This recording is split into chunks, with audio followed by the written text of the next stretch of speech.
Good afternoon. Welcome back to Chasing Dreams Homestead. I'm glad to have you following our journey. We hope you like our YouTube channel. And if you haven't already been to our Facebook group, go check it out as well, Chasing Dreams Homestead. We've got an amazing group of dreamers. Folks have knowledge from all walks of life, all different levels. Just a really well-rounded, positive group. I think you'd enjoy it. If you haven't already been a member, you might want to check out the Homestead group on Facebook as well. So the purpose of this video today is to touch base on the ugly truth of homesteading. I say ugly, but it's not really ugly, y'all. Everybody has this mindset and this idea that we want our homesteads to look perfect. We want everything to be aesthetically pleasing. We want it to be beautiful. I do. But here's the reality. I would venture to say 85% of homesteaders are much like myself and Mama Dreams. We work for the man, 9 to 5, or in our case, 6 to 3. But we all work. We have jobs. If you're like us and you have kids, you have jobs and then you have extra jobs. Or if you're the other end of the spectrum, if you're retired, you're later in your years, there's only so much you can do in the day. We all watch YouTubers that are homesteaders and their places look amazing, and we all say, man, I want my place to look like that. And that's a good goal to have. It really is. But most of those folks are sponsored, and it's literally all they do all day for a living. And 9 out of 10 times, the bigger they get, the less homesteading they're actually doing, and they've got people working for them doing the homesteading while they sit back and they're just the face of the franchise. And that's okay. I'm happy for those folks. They did their dues. They put their time in. They grew their social media footprint. But it's not most of our reality. So I was talking to a dreamer earlier today, and she was telling me about how she felt overwhelmed. She's got a ton of stuff going on. She can't keep up with all of it. This time of year gets chaotic. I understand. I really do. And the reason I'm shooting the video is to show you guys Chasing Dreams Homestead, we keep it real, we keep it raw. I put a shirt on. I don't generally have a whole lot of clothing on. I like to be comfortable, but this YouTube channel is kind of new. Don't want to scare anybody off just yet. But we like to keep things as real as possible. We like to treat everybody like a family, and families have discussions. Families are honest with each other, and they're open with each other, and they work with one another and help one another. So I am submitting this video as a challenge to other homesteaders. I challenge you to be real. I challenge you to be raw. Don't make folks have the same thoughts that most social media tries to portray, that everything's perfect and everything's beautiful and everybody's successful and no one ever has a fail, or nothing's ever untidy or unkept, or oh my God, the weeds haven't taken over your garden. Because trust me, folks, that's bull malarkey. Now, yes, we've got some members that are retired or stay-at-home moms or dads, and they get a little bit more time to work on their stuff, and it looks amazing, and all of your hard work shows. It does. But most of us don't have that. Most of us are working, and today's society has created the need for a dual-income household with the cost of things. Trust me, we wish so very much that we could go back to how we were before we moved to southern Indiana 6 years ago and kept Mama Dreams home as a stay-at-home mom. But she got back into the workforce once the kiddos got into grade school. Daycare was no longer an expense. She got back into the workforce. More money, more problems, more bills. You know how it goes. Living that American dream until we woke up. The American dream is not dead, y'all, and we are working so hard to get away from that. But we want to keep it as real as possible with our dreamers, and we don't want anyone to feel like you can't be honest about your homesteading journey with us. So today I'm going to walk you through our garden. Our garden has gotten out of control. We have a few other gardens on the property, but this one is the main garden that we established this year. It's a new garden spot for us. A lot of it was slapped together in a hurry. We wanted to get stuff planted. Everyone's life's chaotic. Everyone's got thing after thing after thing on their shoulders and on their plate. We did the best we could with the time we had, but unfortunately we've not been able to stay on top of keeping it weeded. But here's the thing that I want everyone pay attention to. Just because we have weeds, just because it doesn't necessarily look sightly, doesn't mean it's not beautiful. The fact that we are able to harvest food every week from this weed-infested garden is a thing of beauty, and it's nothing to be ashamed of. So I challenge you, show your gardens. Show whatever chaos you got going on your homestead. Let others know it's okay to not be perfect. We're not perfect. I don't think we'll ever be perfect. And that's okay. All we do is strive to get better every day. That's all you can do. There's so many hours in a day. You do what you can do and you leave the rest at the table when you're done. I mean, there's nothing more anybody can expect out of you. As long as you give it your best shot, that's all there is to it, Jack. You know, we get folks all the time, they're telling us, hey man, you guys are always doing so much. I don't know how you do it all. I mean, I'm just trying to get my homestead where I want it to be. You know, I see some of our dreamers that are retired or, like I said, the stay-at-home ones, and their homesteads look amazing. It seems like some of them have a little bit more support from their kiddos than we do. There's days that our kiddos love this homestead journey and they want to do it with us. And then there's days that it's teenage attitude and they're like, screw you, dude. I don't want to do that. I want to sit inside under the air conditioner. It's just the facts of life, y'all. So we do all we can. And at the end of the day, I'm happy with what I've got because I know I gave it my best effort. So I will take y'all. I will show you our garden. And I challenge you to show us your messes, because we need to break the stigma that everything homesteading related has to be aesthetically pleasing and has to be perfect and has to be beautiful, and that's the only way you're a successful homesteader, because that's bull crap. If you're saving money, if you're eating cleaner, if you're spending time with your family, if you're out in nature, if you're growing something, or if you're preserving something that you got from somewhere that you knew was a cleaner option than what you were getting at the grocery store, the big box stores, then guess what? You're winning and you're a homesteader. That's all there is to it. Don't let people sell you on that myth that you're not a homesteader if you're not doing enough. That's not how it works. It's a mentality first and foremost. If you are trying your best and you are, like I am, hungry to learn, willing to share your knowledge, trying each day to learn something new that you can do and put your homestead in a better place, adding tools to your toolbox, you're winning. That's all it is. Don't let folks get you down. Don't let folks get you discouraged. And at Chasing Dreams Homestead, we're going to keep it real with you. We're going to show you the truth. And that's all there is to it. I hope y'all enjoy that. I hope you appreciate that perspective. And without further ado, let me show you the garden. All right, y'all. So another part of homesteading, at least on our end, is everything does not have to be built with brand new materials. It's going to cost you a fortune, and it's not going to be realistic to homesteading.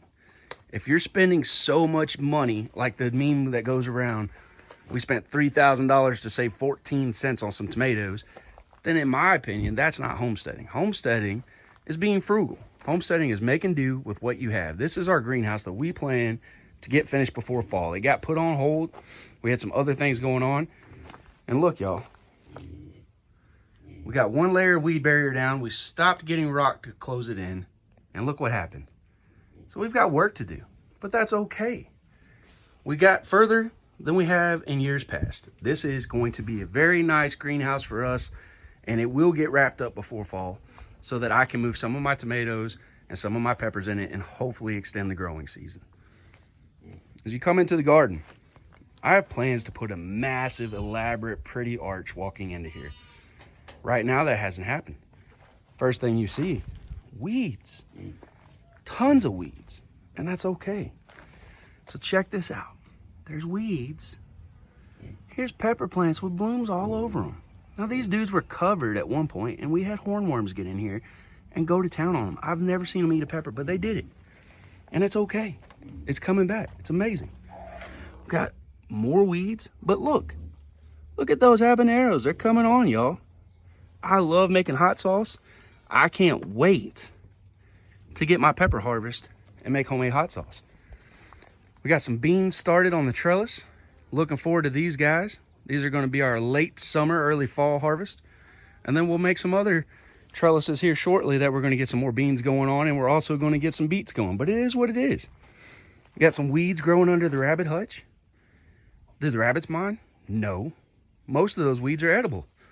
for the rabbits. So we pick them and we feed them back to the rabbits.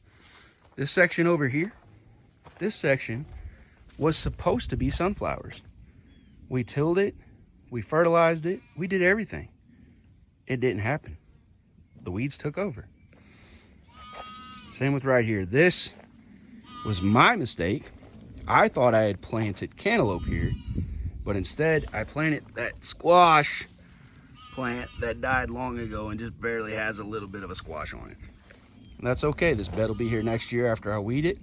These black-eyed Susans are beautiful and they will come back year after year for us. We love having pollinators in our garden. And I'll be honest with y'all, we've been so daggone busy that we've not even watered the garden. I'm surprised a lot of the stuff hasn't died off on me. Sophie Lynn, you picking all these veggies? Yeah. You like them garden veggies? Yeah. Do you? Yeah. Okay. Uh-oh. That was a juicy one. It exploded. Yeah. Fresh from the garden. Is it hard to beat that? Nope. That's right. That's a good one there. All right. So here is my mess up, y'all. But look, we got cantaloupe. Fresh cantaloupe. There's like 5 of them in there. My red beans got to get picked. Beans is ready. There are weeds everywhere in this garden. But the important part is that every week we are pulling food for our family from this garden. It's not perfect by any means. Some of these beds are in worse shape than others, but it's just part of it. You can only do so much. There's nothing embarrassing about that. There's no reason to feel ashamed. You did what you could do. You're providing for your family, and you should be proud of that. Now the herbs are doing pretty well in these old mineral tubs, so I'm pretty excited about that. Look at this beautiful, beautiful tomato right here. Man, so if you haven't grown the black varieties before, that green will start to turn red. And the more ripe it gets, the more red it gets, and some of the black starts to fade away. Just so y'all know. We're gonna come through here Friday night. My wife and I have got a hot date in the garden, and we are gonna come through Friday night and we're gonna weed. If you didn't see them, check them out, y'all. See the lights? We got lights hung over the garden so that we can come out here at nighttime when it's not crazy hot and humid and weed and just talk and enjoy each other. And that's what we're gonna do. But everything is just grown over with the weeds. My poor pink tie girl, she's gave us so many maters this season, but she needs some help, y'all. She's dry. The dirt's starting to fall back from the side. I've got to get on it. My daughter just made it on the volleyball team, and guess what? She literally had tryouts the day after school started. That's insane. And on top of that, she has practice 5 nights a week, and there will be some Saturday games. So 5 nights a week after work, one of us is running to pick her up. We do the best we can do, and that's plenty to be proud of. Look at all of these cayennes. They are going to come on so strong. I'm going to have such a great pepper harvest. You think they mind those weeds that grew in? Not at all. They look to be thriving, if you ask me. So that's what it's all about, y'all. Right here, this is kind of silly. I planted these tomatoes. Dylan, all of these yellow tomatoes can be picked, Bubba. Say hi, Dylan. Hi. Say hi, Dolphin. Hey. It's Dawson. But all of these tomatoes are shading over and growing over some of our bell pepper plants. And we grew some special variety bell peppers this year that I was really excited about, like the albino bullnose and these purple lilac bell peppers, which y'all can harvest these because they're ready. But they got shaded over because the tomatoes just went crazy because I didn't have time to prune and shape and trellis the tomatoes like I wanted to. It's okay though, we're still getting food. I beat that dead horse as much as I can, and I hope folks take this to heart. It doesn't matter how many weeds your garden gets. It doesn't matter if it gets out of control.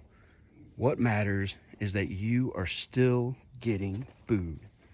So be proud of that, because you're doing better than a lot of folks. Look at those black tomatoes. Those are ready, and they're cracking, which makes me sad, but they are ready. But be proud of what you're doing, guys, because we are the few that are willing to get outside and sweat and labor to get the harvest. There's a saying that I've loved for a very long time, and it's everyone wants to harvest, but very few are willing to plow. And that really sticks with me, because it takes a lot to do what we do. So if you're a homesteader, don't be ashamed if things get unsightly or don't look perfect. It's okay. Keep doing the best you can and be proud of what you accomplish. So I showed you our ugly garden. It may be full of weeds, but it's beautiful to us because it feeds our family. My challenge to you is to show your ugly. Let us see your raw side. Don't be ashamed. Be proud of what you're doing. If you like what we're doing, like and subscribe to our YouTube channel, Chasing Dreams Homestead. You can check us out on Facebook, Chasing Dreams Homestead, and also on TikTok, Chasing Dreams Homestead. But as always, till next time, Keep dreaming!